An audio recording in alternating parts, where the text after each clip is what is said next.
일본 고전, 영국의 철학자이면서 평화주의자인 토마스 홉스. 토마스 홉스는 1588년에 태어나 1679년에 사망하였다. 향년 91세였다. 우리나라로 치면 선조 광해군 때 사람이다. 그는 영국 맘스베리 근처의 조그만 마을에서 태어났다. 홉스가 엄마 뱃속에 있을 때 영국에 스페인의 무적함대가 쳐들어온다는 소문이 흉흉하게 나돌 때 홉스 엄마가 놀라 조선을 했던 것이다. 그래서 토마스 홉스는 커서도 종종 친구들에게 나는 공포와 쌍둥이로 태어났다고 주변 사람들에게 농담으로 얘기하곤 했단다. 토마스 홉스의 아버지는 어느 조그만 교회의 목사였는데 주변 사람들과 싸움만 하여 결국 교회에서 쫓겨나 가족도 내팽겨치고 도망쳐버리고 말았다. 그리하여 토마스 홉스는 부유한 장갑 제조업자인 삼촌의 집에 맡겨졌는데 이것이 오히려 그의 삶의 터닝포인트가 되었던 것이다. 예나 지금이나 가난한 젊은이가 정당하게 출세할 수 있는 길은 공부밖에 없다. 삼촌은 토마스 홉스를 부유한 사립학교에 보냈고 이곳에서도 토마스 홉스는 매우 뛰어난 성적을 올렸다고 한다. 특히 언어 능력이 뛰어나서 13살 나이에 히라버로 된 유리피데스라는 작품을 라틴어로 번역할 정도였다고 한다. 15살에 옥스포드 대학에 입학하여 논리학, 자연학 등을 공부했지만 그다지 흥미를 느끼지 못하고 오로지 어학에만 관심을 보여 당시 학자들 사이의 공용어였던 라틴어, 히라버, 불어, 이태리어를 능숙하게 구사하였다고 한다. 당시 그 시대에는 가난한 집 수재에게는 문학적 자질과 언어 구사 능력이 출세의 지름길이었다고 한다. 이런 지식은 영국 귀족들에겐 꼭 필요한 것이기 때문이었다. 대부분의 귀족들은 부족한 자신을 대변해서 품위 있게 편지를 대신 써주고 외국의 명사들을 만날 때 통역을 해줄 전문 통역사가 필요하기 때문이다. 아울러 이들 귀족에게는 자식들에게 문학과 외국어를 가르칠 수 있는 가정교사를 필요로 했다. 이처럼 귀족에게는 문학적 소양과 외국어 실력이 필수였던 것이다. 귀족들의 이런 요구에 딱 맞춰진 인재가 바로 토마스 홉스였던 것이다. 그는 옥스포드대를 졸업하자마자 학장의 소개로 디벤서 백작 가문에 취직이 되었던 것이다. 20살 나이에 디벤서 가문은 홉스에게는 첫 직장이자 평생 직장이 생긴 것이다.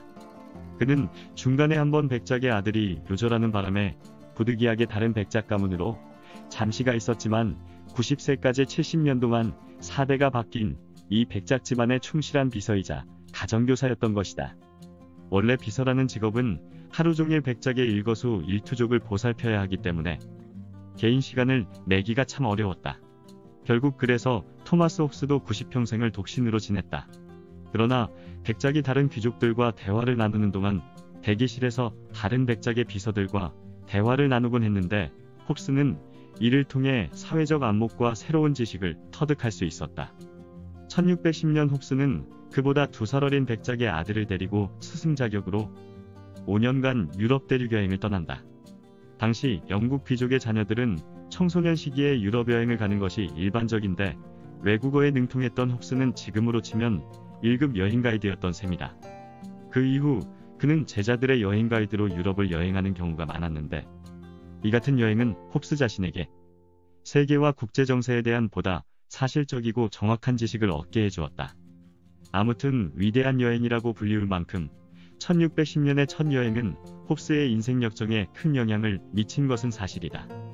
당시 유럽은 종교전쟁의 마무리 단계라 각 나라마다 정국이 혼란스럽고 어지러웠다. 카톨릭과 개신교 사이의 오랜 싸움은 평화를 강조해온 기독교 윤리에 대한 믿음을 송두리째 흔들어 놓았다. 양 종교 똑같이 경건한 신앙과 올바르고 정직한 생활 태도를 늘 강조를 하였는데 현실은 그와는 반대로 서로 싸우고 죽이고 정말 아수라장 같은 실상을 보고 나니 각 종교에서 주장하는 성인 군자 같은 말과 구호들이 얼마나 모순이라는 것을 홉스에게 보여주었을 뿐이다.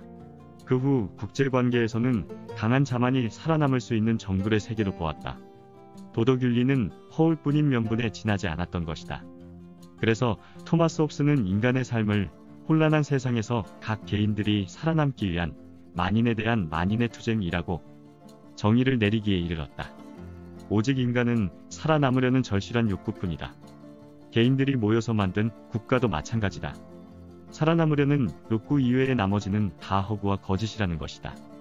이러한 자기 보존 욕구는 홉스의 사상을 관통하는 문구다.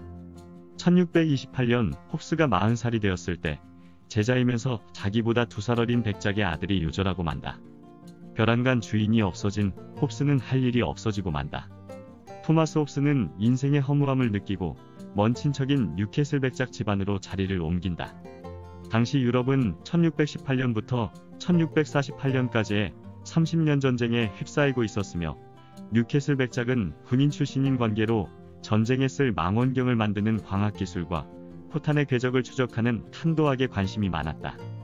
따라서 토마스 홉스도 주인의 관심에 따라 자연과학 서적도 그때 처음 접했으며 자연과학에 새로운 관심을 불러일으켜주는 계기가 되었다. 그 이후에도 홉스는 귀족 명문가의 자제들을 데리고 선생 자격으로 유럽 여행을 계속하였는데 그때 갈릴레오를 만난 것도 이 무렵이다. 그리고 당시 유명한 유클리드의 기하학, 데카르트 등 수학거장의 이론을 접한 것도 이 무렵이다. 한편 영국에서는 강력한 대영제국을 이룬 엘리자베스 여왕 1세가 죽은 후 강력한 리더십을 바탕으로 독재 정치를 해야 한다는 왕당파와 의회를 중심으로 정치를 해야 한다는 의회파로 나뉘어 극심한 정치 혼란을 겪고 있었다. 토마스 홉스는 그가 봉사하고 있는 왕당파의 절대적인 권력을 추구한 편에 속해 있었다. 예전의 사람들은 대부분 왕의 권력은 신으로 받은 권력이라는 왕권 신수설을 절대적으로 믿었다. 누구도 여기에 이의를 달지 않았고 왕에게 저항하는 것은 신에 대한 모독이라고 여겼다. 그러나 오랜 전쟁으로 교회의 권위가 땅에 떨어졌고 자연과학의 눈부신 발전으로 성서에 의한 설명보다 객관적인 관찰과 논리적인 설명의 사람들은 더 믿음을 갖기 시작했던 것이다. 이제는 더 이상 왕권 신수설을 주장할 논리적 근거가 희박해지고 왕권파와 의회파 간의 갈등이 날로 증가하였다. 1640년 홉스의 나이 52살 때 홉스는 돌연 프랑스로 망명을 해버린다. 만일 의회파가 권력을 잡으면 왕당파들을 모조리 숙청해버린다는 소문들이 나돌기 시작했기 때문이다. 영국은 크롬웰이 정권을 잡은 후 공화정을 수립한 혁명 기간 동안 홉스는 프랑스에서 지낸다. 그는 결국 투사는 아니었지만 사실을 냉철하게 바라보며 본질을 꿰뚫는 통찰력은 뛰어났다. 그는 인간의 본원적인 분석에서부터 당시 사회 혼란을 잠재울 수 있는 여러 가지 해결 방법을 모색한다. 그래서 나온 책이 바로 리바이어던이다. 참고로 리바이어던이란 성경 속에 나오는 길이를 잴 수 없는 무지막지한 거대한 수중 괴물이다. 홉스는 국가란 바로 이런 괴물 같아야 한다고 주장한다. 누구도 국가에 대해서는 반항할 수 없는 이런 괴물 같은 모습을 한 존재 이상의 무엇이어야 한다고 주장한다. 홉스는 이것을 주장하기 위해 국가가 생기기 이전의 자연상태를 가정한다. 즉 자연상태를 말한다. 자연상태에서는 누구나 각자 개인은 살아남기 위해서 노력을 한다. 이러한 자기 보존 욕구를 자연권이라고 부른다. 그런데 여기서 인간은 자기가 살아남기 위해 서로가 경쟁자인 상대방을 죽이기도 한다. 그들을 물리치기 위해서는 상대방을 제압할 만한 힘이 있어야 한다.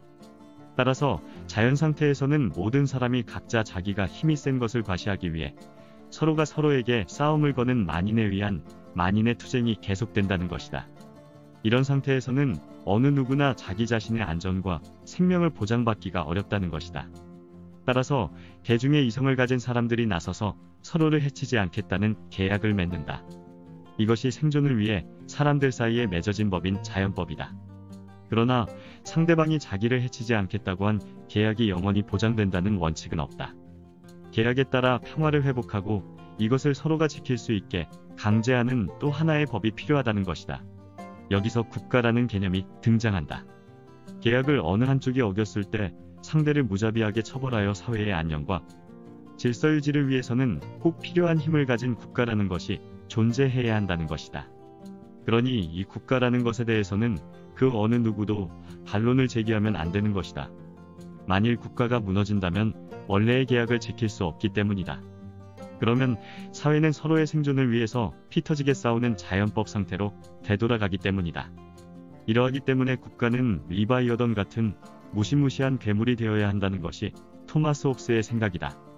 설사 국가가 잘못하더라도 어느 누구도 여기에 대항해서는 안 된다는 것이다. 또한 국가의 권력에 대해서는 어떤 누구도 저항하지 못하도록 잔혹해지고 강하여만 된다는 것이다. 그래야만 각 개인 서로가 서로에게 생존을 보장받기 때문이다. 설사 각 개인이 다소 억울하더라도 우리는 국가에게 복종해야 한다는 것이다. 왜냐하면 강력한 국가가 주는 평화보다 소중한 것은 없기 때문이다. 이러한 홉스의 사상은 쓰러져가는 왕당파를 다시 일으켜 세우는 이론적 근거가 되기도 하였다. 한편 영국의 공화제 집권을 완성한 크롬웰이 왕당파에게 사면령을 내리자 그는 곧바로 영국으로 돌아왔다. 1660년 공화정이 무너지고 전국이 다시 격변의 소용돌이 속으로 빠져버리고 왕정이 다시 복구하자 홉스는 찰스 2세를 궁정 앞에서 기다리며 환영의 인사를 한다. 이러한 정치적 이력과는 달리 토마스 홉스는 디벤서 백작 가문에 대한 충성심은 평생 동안 변하지 않았다. 다시 디벤셔 백작 가문으로 돌아온 토마스 홉스는 그 이후 정치적인 저작을 내놓거나 일체의 권력자의 눈에 거슬리는 행동은 하지 않았고 학문적 활동에만 치중을 하였다. 그의 저서 철학의 원리 1부 및 2부는 그의 나이 65세 이후에 쓰여진 작품들이다. 1679년 홉스는 91세의 나이로 숨을 거둔다. 그의 묘지는 디벤서 가문 내의 묘소가 한눈에 내려다 보이는 언덕에 쓸쓸히 묻혔다. 토마스 홉스는 무척 겁이 많고 소심한 성격의 소유자였다고 한다. 그러나 토마스 홉스가 진정으로 원했던 것은 평화였다. 그리고 그는 평화를 얻기 위해서 고상한 정의니 사랑이라는 단어를 쓰지 않았다. 지도체제가 어떻든 그가 원하는 것은 오직 평화와 안정이었다. 오히려 인간의 본성을 냉정하게 꿰뚫어보고 가장 현실적으로 내놓은 대안일런지 모른다. 토마스 홉스 사상의 내면에 흐르는 핵심은 평화였다. 정치의 최선의 목적은 국태민안이 아닌가 생각한다. 철학의 역사란 사람이 사람답게 살 수 있게 만드는 이론적 성찰의 근본이 아닌가 생각된다. 모두들 행복하십시오. 감사합니다.